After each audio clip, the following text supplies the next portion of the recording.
Amen. Amen. Amen.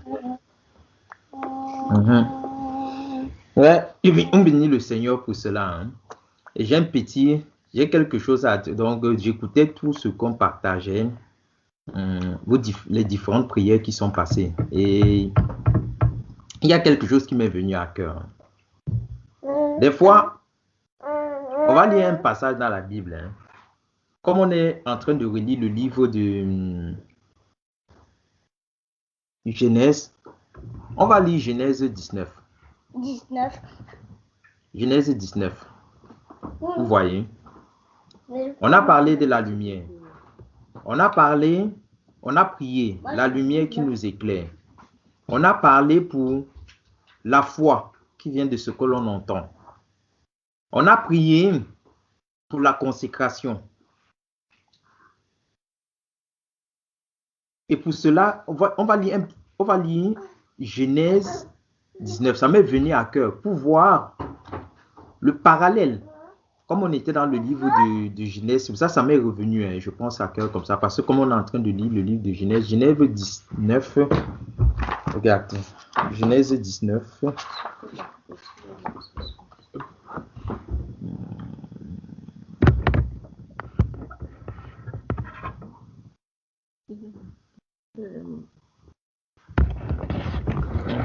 On va lire Genèse 19 à partir du verset 12.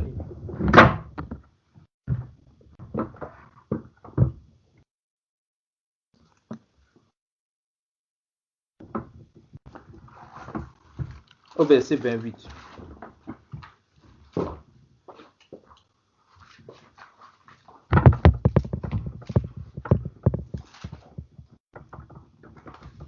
Je vais lire la parole de Dieu. Hein. Or, ces hommes dit à l'autre, je suis dans la version, je vais lire le livre de Genèse, la parole de Dieu, en son livre de Genèse 19, du verset 12 au verset 28, dans la version David Martin. Or, ces hommes dit à l'autre, qui as-tu encore ici qui t'appartienne, soit gendre, soit fils ou fille, ou quelque autre qui t'appartient dans la vie. Le Seigneur dit qui, hein? Le Seigneur ne parle pas des choses. Il n'a pas dit quelle est ta maison, où est ton compte bancaire. Il dit qui. Donc le Seigneur s'intéresse aux humains déjà, à l'âme. Il ne s'intéresse pas à tes choses, c'est à l'âme. Mais remarquez bien que dans nos sociétés, on respecte les gens par rapport à ce qu'ils possèdent, qui est même éphémère. Que nous dit la parole de Dieu, le jour de ta mort, tes richesses ne te serviront à rien. Le Seigneur dit qui. Il n'a pas dit qu'est-ce que tu as là-bas. Il dit qui. Le Seigneur s'intéresse aux âmes. On continue. Qui as-tu encore ici qui t'appartienne, soit gendre, soit fils ou fille, ou quelque autre qui t'appartienne en la ville. Fais-les-en sortir de ce lieu. Le Seigneur, car nous allons détruire ce lieu, parce que le cri est devenu grand devant l'Éternel et il nous a envoyés pour le détruire. Il commence à dévoiler leurs intentions à l'autre. Mais avant ça, quand l'autre les a reçus, tout ce qui s'est passé, l'autre ne sait pas. Il ne sait pas. Mais non. Ils ont donné leur intention. Hein. On continue. On va aussi voir notre marche. L'autre sortit donc et parla à ses gendres qui devaient prendre ses filles et leur dit, levez-vous, sortez de ce lieu, car l'Éternel va détruire la ville. Mais il semblait à ses gendres qui se moquaient. Oh, la fin des temps est proche. Oh, ceci et ceci. Il faut déjà savoir que c'est le Seigneur qui sauve. C'est le Seigneur qui sait qui sont ses brebis là-bas. Mais nous, c'est des fois, dans nos relations humaines, on croit que je dois absolument faire. Tu vois que lui, il va parler à ses gendres. Ses gendres se moquent de lui. Que non, je pense qu'il y a quelque chose qui déconne là. Papa, je ne sais pas. Peut-être comme on boit, non, tu as peut-être un vin qui est différent du nôtre. Ça te rend encore plus fou que nous. Vous voyez? Et rappelez-vous que quand les anges lui parlent, les anges n'ont pas juste dit à l'autre, hein, il dit que donc qu'est-ce qu'il y a encore ici qui t'appartient? Soit gendre, soit fils ou fille, ou quelque autre qui t'appartient dans la ville. Et comment tu vas savoir qu'il y a d'autres choses qui t'appartiennent dans la ville?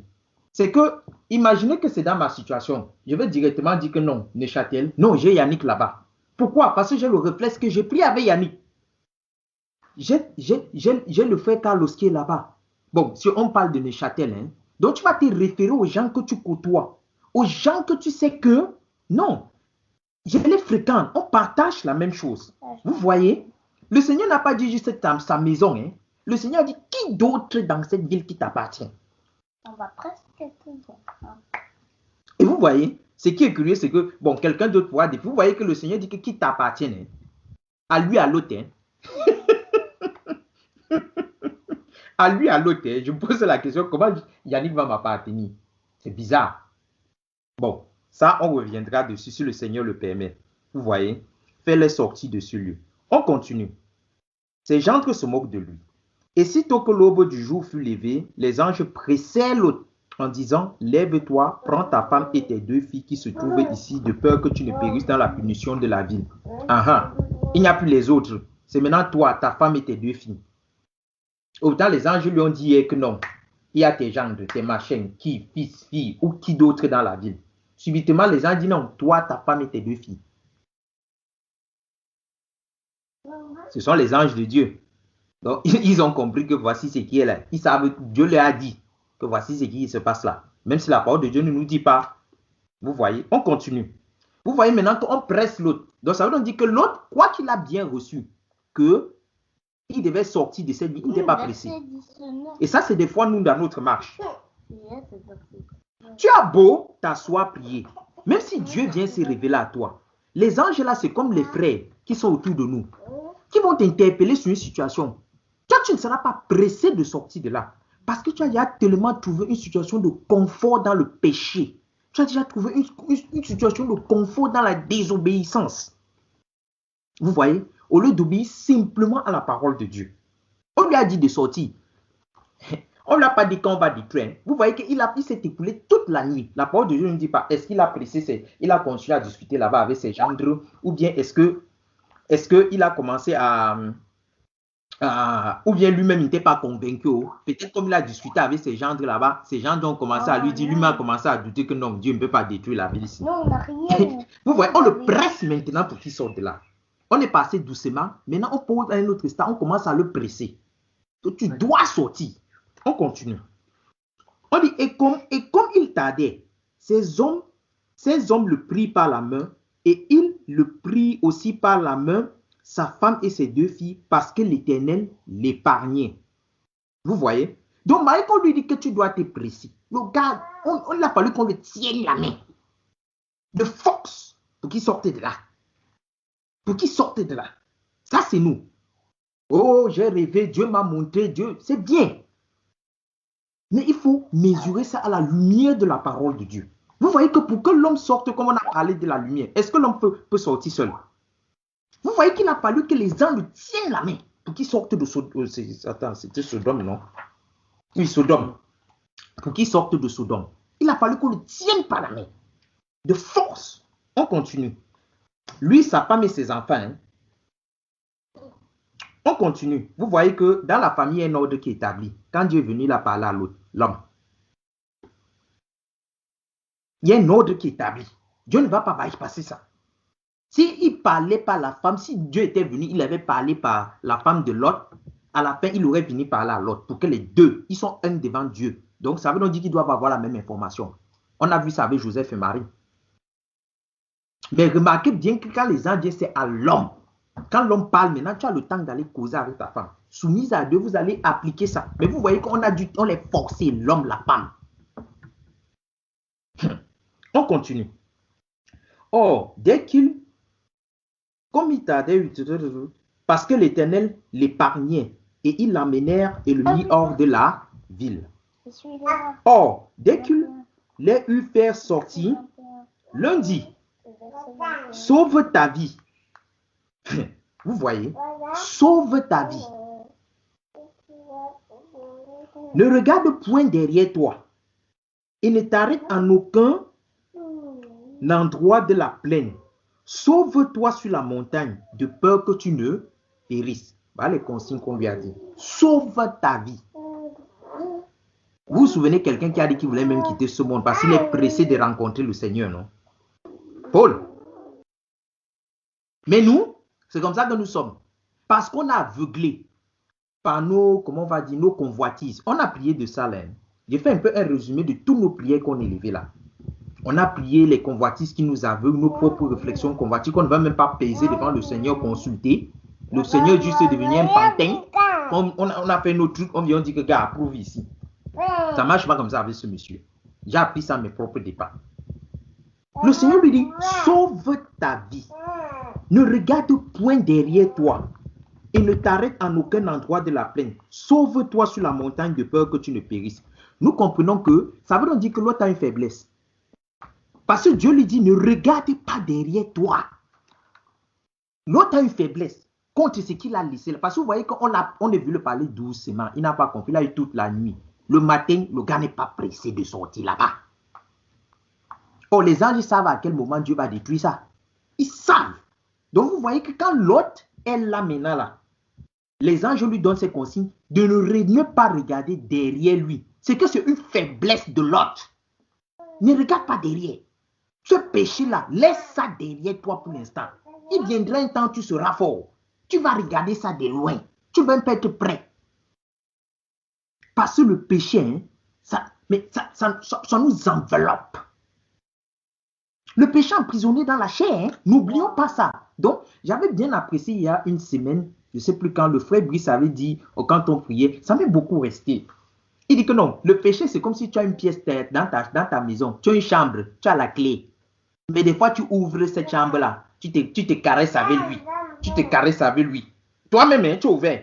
Des fois, lui-même, vous voyez que dans une chambre qu'elle est fermée, il peut passer un peu, la porte n'est pas hermétiquement fermée, il peut passer un peu en dessous, comme s'il met ses orteils un peu comme ça, là, tu passes, tu dis que tu caresses un peu, tu dis que mon frère, il reste là-bas, Joujou, reste là-bas, j'ai la clé, tu ne peux pas sortir. Vous voyez? Mais des fois, nous-mêmes, nous allons ouvrir, on appelle ça péché mignon, tout ce qu'on veut, on joue avec le péché, on dit que non, le péché, c'est le péché. C'est pour ça que Dieu lui dit, ne regarde pas derrière toi. Et c'est comme ça, nous. Quand on est faible, on a traversé. Le Seigneur nous éloigne de beaucoup de choses. De ce qu'on entend. La foi. Tu vas rester à force de rester avec des gens qui ont des visions, je ne sais pas de quoi là, qui sont toujours terrestres, qui te consacrent, qui t'amènent toujours aux choses ici-bas. Moi, je veux vous dire, mes frères, j'ai un problème avec ça.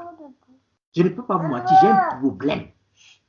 Quand je vois l'évangile qu'on presse, qui passe tous les gens, je ne sais pas, la tête, la queue, les machines comme ça, là, ça reste toujours aux choses matérielles. Il y a un problème. Et vous allez remarquer que ces gens ont toujours un problème. Ils ne connaissent pas ce que c'est que le dépouillement. Ils ne connaissent pas ça. Renonçant à eux-mêmes, ils ne connaissent pas. Et quand j'allais prendre le frère Landry, ça m'a fait penser, une fois j'ai fait ce trajet du Languedoc, j'allais laisser un gars à quelqu'un quelque part. Mais le gars m'a bassiné tout le long du trajet jusqu'à ce que je le laisse chez lui. Oh, nanana, on a volé nos machines, on a volé nos bénédictions. Oh, je dis que wonderful, mon frère. Si on a volé mes bénédictions, c'est qu'on a volé ça à Dieu. Et comment est-ce qu'on peut voler Dieu? C'est sur ça que je l'ai laissé chez lui. Il n'a pas su me répondre. Jusqu'aujourd'hui, je cherche ce frère, je sais là où il est. Il n'a pas pu. J'ai dit que non. En partant, il dit que qui va voler mes bénédictions? Si ce n'est moi qui prends là, je les mets moi-même dehors. Si nous ne nous comportons pas comme l'enfant prodigue, qui va voler mes bénédictions? C'est parce que des fois on saoule Dieu. Dieu prend s'il dit que donc pas. Quand tu vas maintenant là dehors, ça te chauffe, tu rentres, tu dis que non. Vraiment, c'était bien chez toi, papa. Vraiment, laisse-moi ici. Tu es encore prêt? Lave-moi. Mets-moi encore les bijoux en or. Vous voyez, mes frères. On continue. Il dit, oh, voici ton serviteur. Et l'autre leur répondit, non, Seigneur, je t'ai prie. Voici ton serviteur a maintenant trouvé grâce devant toi et la gratuité que tu m'as faite de préserver ma vie est merveilleusement grande. Mais je ne me pourrais sauver vers la montagne que le mal ne m'atteigne et que je ne meure. Voici, je te prie, cette ville-là est proche. Je puis m'y enfuir et elle est petite. Je te prie que je m'y sauve. N'est-elle pas petite et mon âme vivra? Et il lui dit, voici, je t'ai exaucé encore en cela. Ne détruis point la ville dont tu as parlé. Hâte-toi sauve-toi là, car je ne pourrai rien faire jusqu'à ce que tu sois entré. C'est pourquoi cette ville fut appelée Zoar. Vous voyez, mon frère, posons-nous la question. Voilà un être humain qui est fait de chair et de sang comme nous. Regardez comment il retarde l'échéance de Dieu. Vous vous rendez compte? C'est une portée prophétique de qui? Il retarde l'échéance. Dieu dit, les gens lui disent que bon, tant que tu ne rentres pas dans la ville que tu as dit là, on ne va pas faire ce que l'Éternel nous a dit. Vous voyez? Ça nous rappelle à quoi? Qu'est-ce que nous, ça nous concerne? Qu'est-ce que nous, ça nous rappelle? Nous avons fait de nous un royaume de rois et de sacrificateurs. Ce que le Seigneur attend de nous ici, c'est que nous serons des gens qui sont dans l'intercession, dans la prière. Parce que, rappelez-vous, qu'est-ce que le Seigneur dit avant qu'il ne détruise la terre? Il le dit dans Matthieu 25, non? Il dit que tant que l'évangile ne sera pas annoncé partout, alors, il dit que lorsque l'évangile sera annoncé partout, alors viendra la fin. Ce gars qui était là-bas dedans, ce n'était pas son travail qu'il devait faire. Mais que nous révèle la parole, il était en abomination, en consternation devant tout ce qu'il voyait à Sodome et Gomorrhe. Ça, c'est notre travail.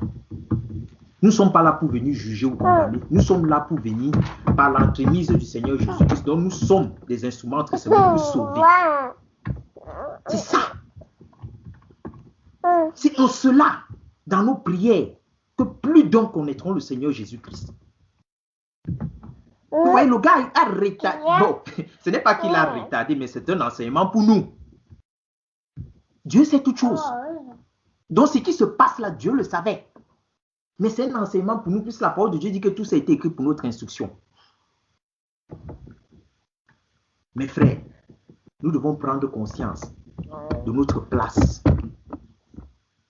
Des fois, on cherche, non, je veux savoir la mission. Dieu a fait de toi un royaume de rois et de sacrificateurs. Consacrons-nous à l'Éternel. Et c'est comme ça qu'il échange de plusieurs choses dans la vie de certaines personnes que nous connaissons autour de nous. Dieu change ça à cause de notre intercession. Donc, bon, on peut pas, il a donné un peu de répit et de remous à Sodome. Les gars devaient finir à 10 heures. Ils ont quand même 15 minutes de jouissance dans le péché. Même si la femme, c'est la destruction. Ce n'est pas de ça qu'on peut parler. Ça, c'est, je pense, c'est sur mon humour. Mais regardez ce qui continue. Il dit, comme le soleil s'élevait sur la terre, Lot entra dans Zoar. Donc il a marché toute la nuit. Alors l'Éternel fit pleuvoir des cieux sur Sodome et sur Gomorrhe du soufre et du feu de la part de l'Éternel. Et il détruisit ces villes-là et toute la plaine, et tous les habitants des villes et le germe de la terre. Il y a, attention, tu peux couper. Mais la femme de Lot regarda en arrière et elle devint une statue de sel. Oh oui, je sais celle-là. Je demande que quand l'ange a parlé à son mari, là, on les a tenus la main, les trois là, ils étaient tous là, non? Ils ont entendu la même chose, non? Qu'est-ce que Madame Lot se retourne encore à regarder? Des fois, c'est nous. Là où Dieu nous a sortis, nous nous retournons parce que nous aimons. Rappelez-vous que Sodome et Gomorrhe, c'est ce que Dieu a dit. Hein? Il va détruire, c'est la destruction. Donc, c'est en horreur devant Dieu. Mais nous, on se retourne encore, on regarde là où Dieu nous a sortis, on dit que c'était mieux avant. Comme certains chrétiens disent, ma vie était mieux avant que maintenant. Comment c'est possible? Comment c'est possible? La vie avec le Seigneur, tu dis que ce n'est pas mieux. Tu préfères ta vie d'avant où Dieu t'a sorti. C'est ça la statue de sel. Hein? Des fois, nous sommes comme ça, là, nous venons des statues de sel. Parce que là où Dieu nous a sortis, on veut retourner là-bas. On a encore les yeux braqués là-bas. Ce que Dieu a en horreur, on regarde. Tu regardes quoi? Tu es fort pour ça? Puisqu'on t'a dit de sortir, ne pas regarder en arrière. Vous comprenez que quand le Seigneur nous appelle et nous touche, qu'est-ce qu'il fait souvent? Le Seigneur nous met à part. Les gens vont regarder et dire que mais c'est fini. Que la soeur c'est vraiment bizarre. C'est quoi? Depuis qu'elle parle de son Dieu là, le frère c'est bizarre. Comment il est toujours dans son... Dieu permet ça pour t'armer d'abord et tu vas revenir. Plus tard. Mais des fois, on veut trouver la complaisance dans les choses de Dieu. Non, ce n'est pas la volonté de Dieu. Tu dois être près de mes amis. Mon ami ne t'aide pas. Dieu te dit avance. Ne regarde pas derrière. Pas seulement. Regardez l'attitude de quelqu'un d'autre. Et Abraham, se levant de beau matin, vit au loin où il s'était, vit au lieu où il s'était tenu devant l'Éternel. Et regardant vers Sodome et Gomorrhe et vers toute la terre de cette plaine-là, il vit monter de la terre une fumée comme la fumée d'une fournaise. Voilà maintenant, rappelez-vous qu'avant que Dieu n'aille détruire Sodome et Gomorrhe, il est passé vers Abraham, non? Notre père dans la foi. Et qu'a fait Abraham? Qu'a fait Abraham? Puis Dieu va lui dire que non, vraiment, il y a des choses abominables qu'on m'a dit de Sodome et Gomorrhe. Mais moi-même, je vais aller vérifier. Ah oui, c'était là. Dieu est Dieu, hein? Ça, c'était écrit pour nous. Quand nous, on vient nous parler des choses, on n'est même pas prompt à aller examiner, à aller regarder. Regardez l'attitude du Seigneur. Il dit que non, j'ai entendu. Dieu est Dieu, il sait toutes choses. Mais c'était écrit pour nous. Il dit que non, je vais aller vérifier. Donc les anges qu'il envoie là, c'est comme si après ils font un rapport à dire que mon frère, l'affaire là c'est chaud. Ça cuit ici. Mais dès que nous on attend la faiblesse d'un frère, on l'a tout de suite condamné. On est pressé. On ne sait pas tenir nos langues. Condamnation. Voilà Dieu. Et maintenant, regardez l'attitude d'Abraham. Qu'est-ce que Abraham entend? Quand il entend que Dieu, il dit que non, Sodome et Gomorrhe, là, j'ai entendu des choses. Qu'est-ce que fait Abraham? Mais je ne veux pas te cacher, gars. Si ce qu'il dit là-bas est vrai, il va détruire ça. Abraham fait quoi? Il se met tout de suite dans l'intercession. Là, c'est le 29.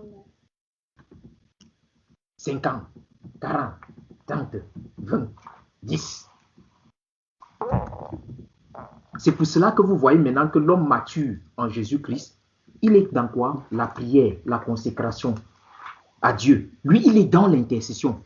Mais vous voyez que lui, il regarde dans la direction de Sodome et Gomorrhe. Pourquoi? Parce qu'il est mature. Mais il n'est pas près de Sodome et Gomorrhe. Il voit ça de loin. Il voit le péché de loin.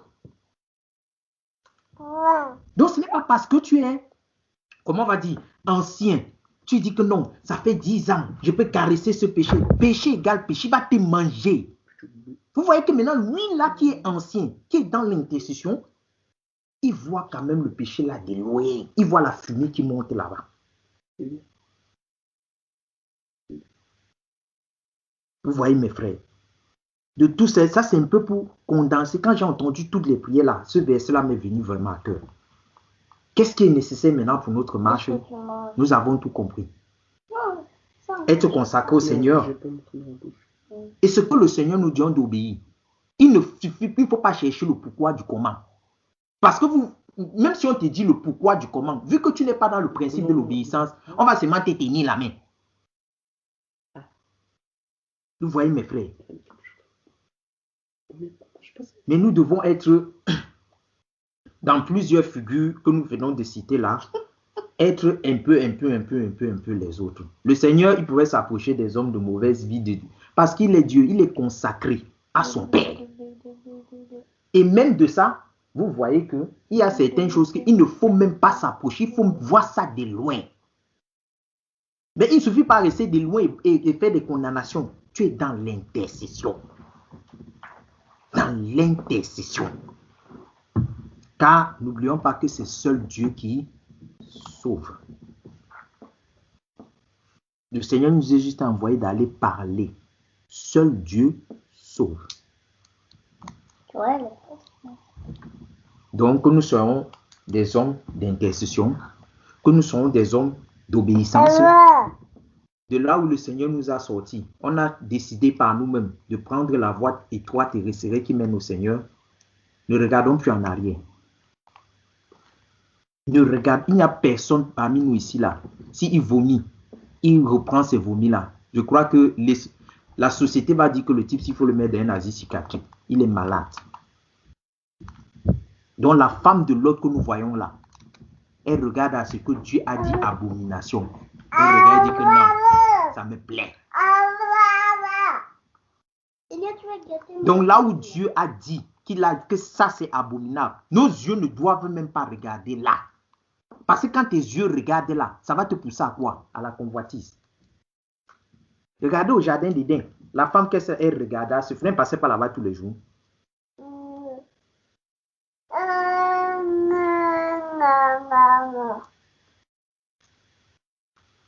Mes frères, c'est cela. Les gens qui pratiquent le péché, nous n'avons pas à les condamner. Nous avons à les aimer, à prier pour eux. À prier pour eux. Amen. Soyez bénis, peuple de Dieu.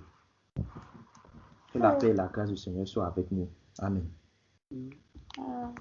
Donc, maintenant, quelqu'un peut me corriger aussi. Hein, et vous pouvez renchérir, me corriger. Que la paix et la grâce du Seigneur soient avec vous. Amen. Amen. Amen. Amen. Je demande le feu. Amen. Gloire à Dieu. En tout cas, ça, c'est une bonne parole. C'est une parole pour les personnes qui veulent aller loin avec Dieu.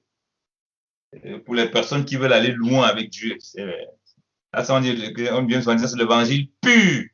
Parce que maintenant, on est obligé de mettre pur à côté de l'évangile. Parce qu'il y a un seul évangile. Tellement maintenant, il y a des mélanges que tu es obligé de. Quand tu dis c'est quelle nourriture, il y a nourriture et nourriture. Donc, ça, c'est l'évangile bio. Ça, c'est le bio. Ça, c'est le pur, le potable. Parce qu'aujourd'hui, il y a toutes sortes d'évangiles, surtout en ces temps de fin là. Tu ne fais pas attention, tu te laisses emporter, ça te prend comme un tourbillon. Ah, bien évidemment, le Seigneur. La figure de l'autre là, on peut parler de ça pendant très longtemps. J'ai envie de réagir maintenant parce que ça bouillonne. La figure de l'autre, c'est une grosse figure spirituelle. En tout cas, quand le Seigneur parle, il prend un exemple. Quand il parle, parce que l'autre fait partie des gens que le Seigneur a pris comme exemple. Il a parlé d'Abraham, il a pris Abraham comme exemple. Quand il veut parler des mystères, il a pris Lot. Il a pris Sodome et Gomorre. Il a pris Lot, Sodome et Gomorre, bien aimé dans le Seigneur. Ça, c'est très important. Pour parler du mystère de Christ et de l'Église, pour parler de l'œuvre de Dieu. Et ça doit nous interpeller profondément. Bien aimé dans le Seigneur. Je dis bien interpeller profondément. Mais si on ne peut pas comprendre, comme le Seigneur dit, si on ne comprend pas ces choses terrestres, bien aimé, ce n'est pas les choses, on va commencer à rentrer dans les choses des visions, les gens vont aller dans les choses célestes. Compliquées déjà. Si ces choses-là, on ne comprend pas bien. Bien aimé, frère Marouche a parlé de l'autre qui traînait les pas et qui montre vraiment notre marche en tant qu'enfant de Dieu, comment parfois nous traînons les pas et comment ça peut être des situations difficiles. Ce n'est pas évident de parler d'abandon et tout et tout. Mais je veux qu'on comprenne très bien que quand on voit l'autre là, le traîner le pas là, on est très loin même d'être à son niveau, de traîner les pas. On est très loin. Pourquoi? Lisons l'Écriture. On va lire l'Écriture, bien aimé dans le Seigneur. Genèse chapitre 13.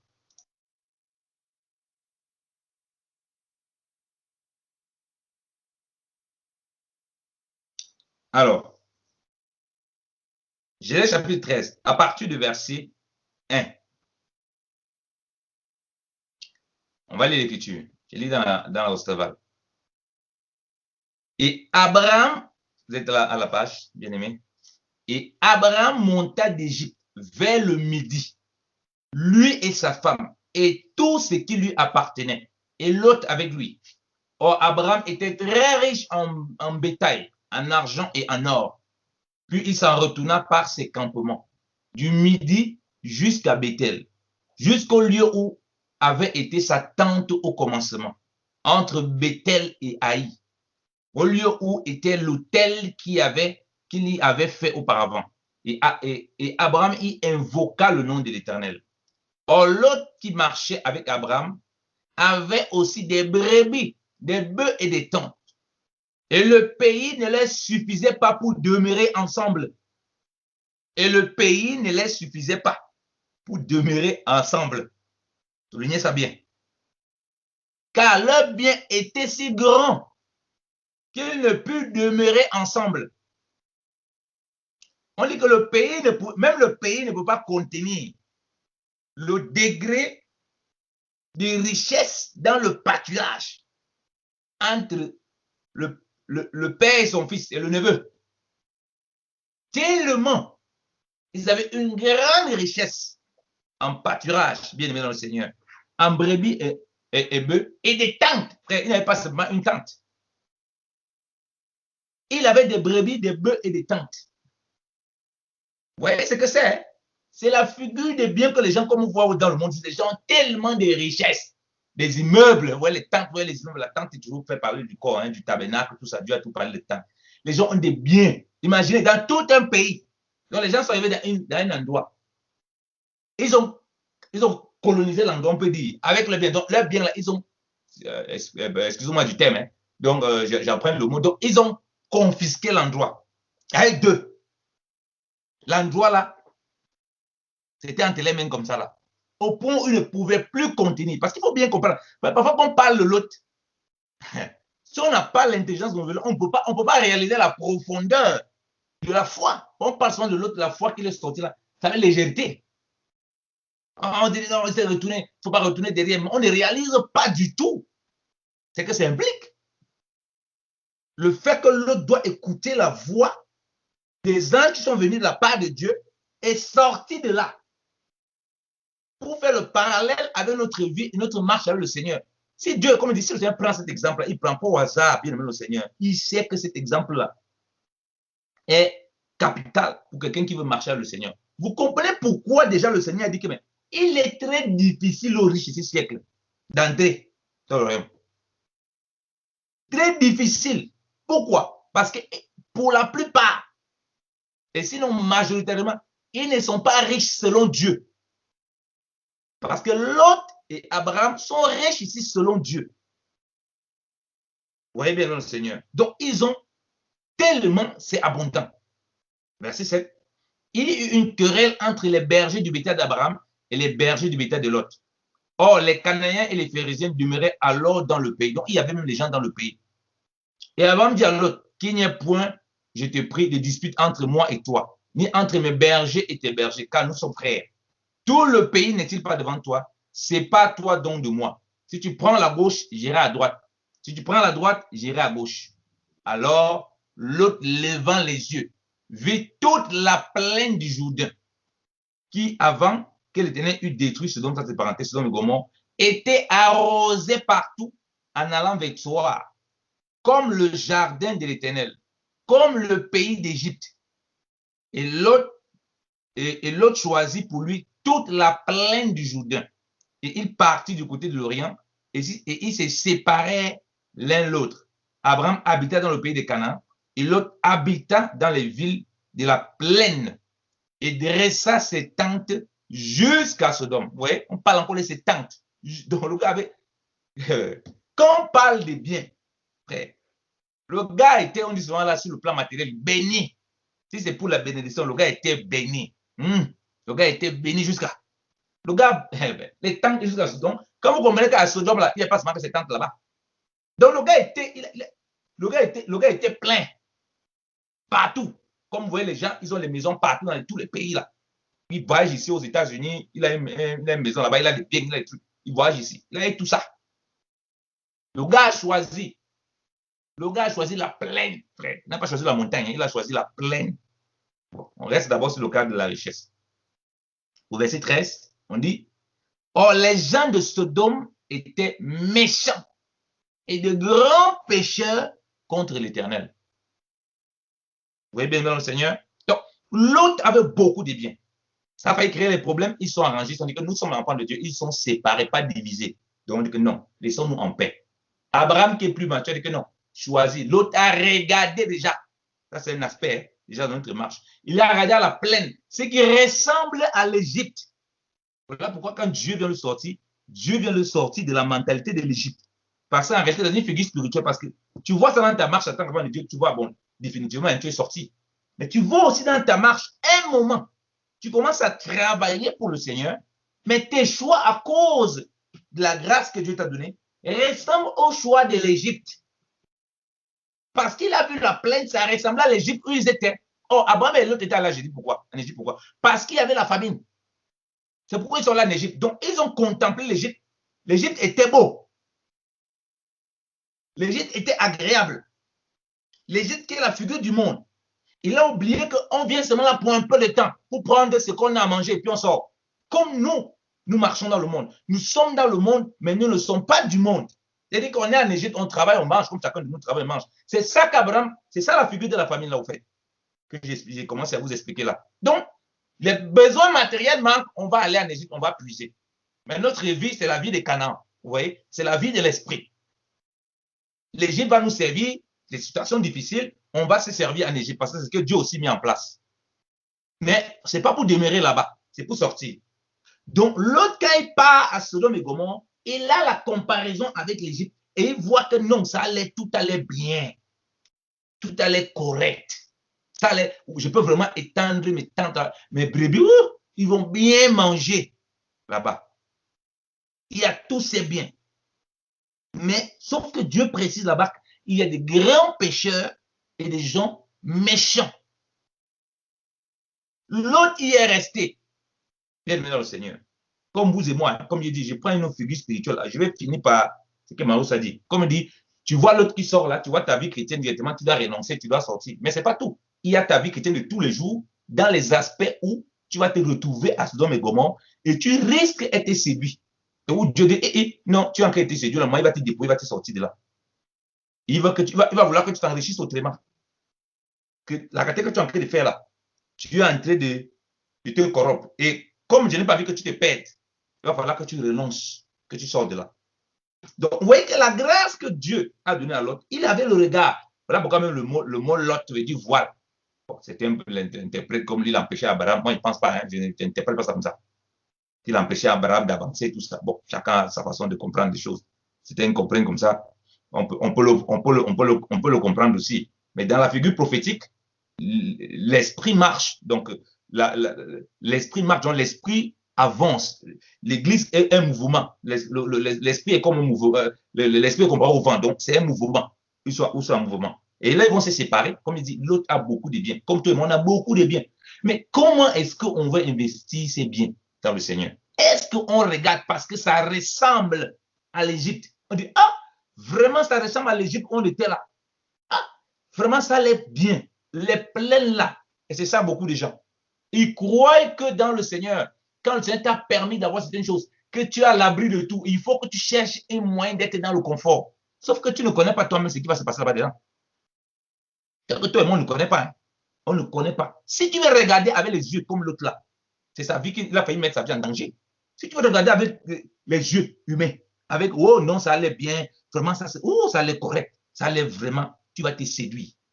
Abraham que choisir, où tu choisis là, moi, tu choisis ici, moi, je vais me débrouiller, je vais partir de l'autre côté. Abraham, tu vois la maturité. La maturité.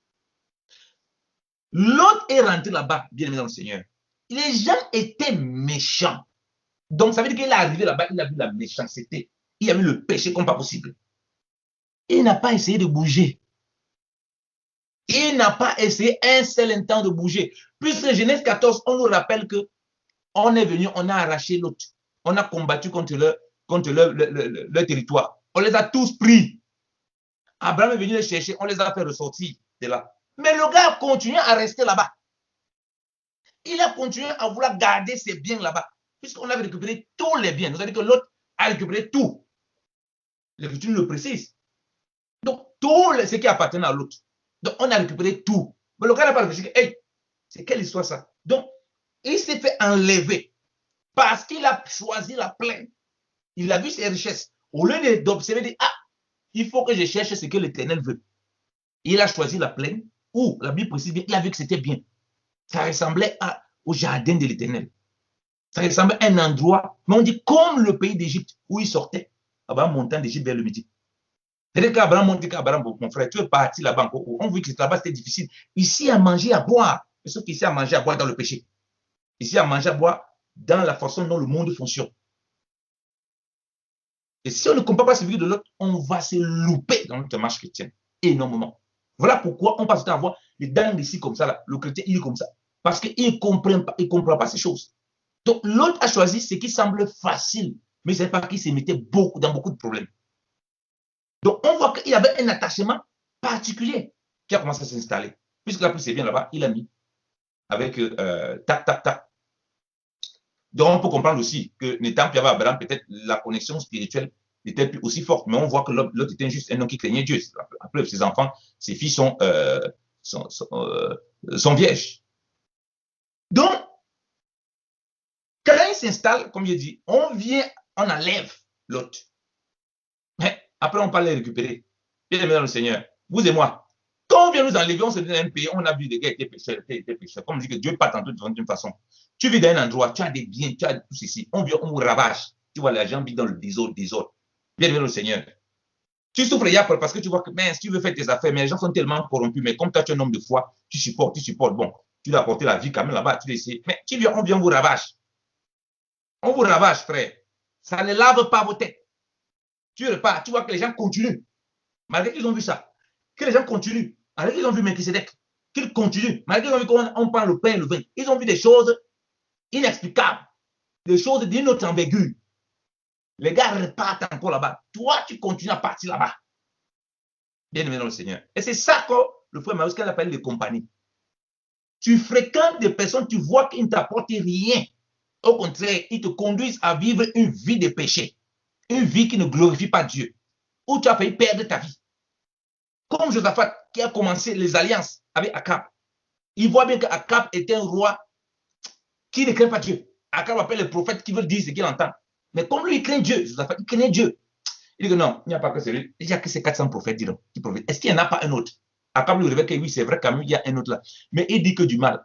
Est-ce qu'il a demandé s'il doit dire le bien ou du mal de toi, mon frère? Il a demandé s'il n'y a pas un autre prophète pour prophétiser. Parce que nous, on va à la guerre, non? Est-ce qu'il a demandé s'il y a un prophète pour prophétiser sur toi? Pourquoi tu le ramènes à ta personne? Donc, vous voyez, je paraphrase pour vous faire comprendre comment Josaphat, avec beaucoup de sagesse, a fait comprendre que non, on ne peut pas seulement se contenter de 400. Et il a failli perdre sa vie, confondu à Akab. Donc, on doit être dans le monde, mais ne pas se compromettre avec le monde. La limite est très mince. Donc, le gars a vu comment on l'a arraché là-bas. On l'a délivré. Le gars a encore reparti là-bas. Il a encore reparti là-bas, c'est ça. Avec tous ces biens. Dites-moi, quand tu es dans un tel attachement, pour avoir la foi, pour sortir comme l'autre là, bien le Seigneur, je vous assure, si ce n'est pas une visitation, si ce n'est pas quand tu tapes pour me faire sortir là, c'est compliqué. Donc, quand vous voyez l'autre tardait, quand il réfléchissait, il avait une richesse immense, colossale, bien aimé dans le Seigneur. Il avait une immense, colossale, une fortune colossale. Qui ne, au pays le tabac Abraham, ça ne suffisait pas. Colossal, bien aimé dans le Seigneur. C'est tant que c'est tant à Sodome, partout. Extrêmement bourgeois. Quand on vient lui dire, on ne lui dit pas que, comme le frère Marius a dit, tu as combien de bébés? Ah, vraiment, on voit qu'avec les bébés, là, vraiment, tu peux sortir, tu fais un petit pâturage là-bas. Je dis, hey, mon ami, Abraham dit que, mais l'histoire, si c'est compliqué, hein. L'autre dit que l'histoire, si vraiment. Bon, on n'a pas parlé des brebis, on a parlé des moutons. On a seulement dit les gens. Les gens, vraiment, ils ne pas frapper ça. Les gens se moquent de lui, mais qu'est-ce qu'il raconte? Donc, on voit même à quel point la connexion spirituelle entre l'autre et ces gens, il n'y a pas du tout.